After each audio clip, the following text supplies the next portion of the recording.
उत्तर प्रदेश में law and order की क्या सूरत हाल है?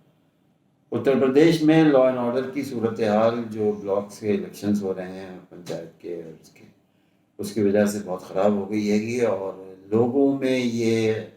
लोगों का ये इल्ज़ाम है कि ये सारी चीज़ें जो हैं वो मौजूदा सरकार के एडमिनिस्ट्रेशन और उसके जो जिम्मेदारान हैं वो करा रहे हैं।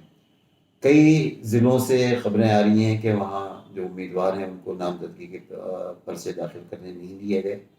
कई जगह से ख़बरें आ रही हैं कि मारपीट की, सर फोड़े गए, हाथ तोड़े गए।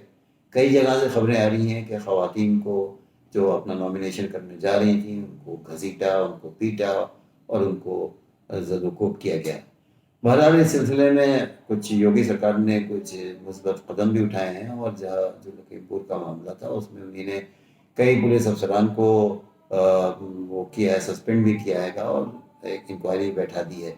लेकिन आम तौर से ये तासुर है कि मामलात जो हैं अगर पहले से कंट्रोल कर लिए जाते तो ये नौबत नहीं आती। उसकी एक वजह ये है कि जो पहले ही से कुछ पार्टियों ने ये खदशा ज़ाहिर किया था कि इन इलेक्शंस में हंगामे होंगे।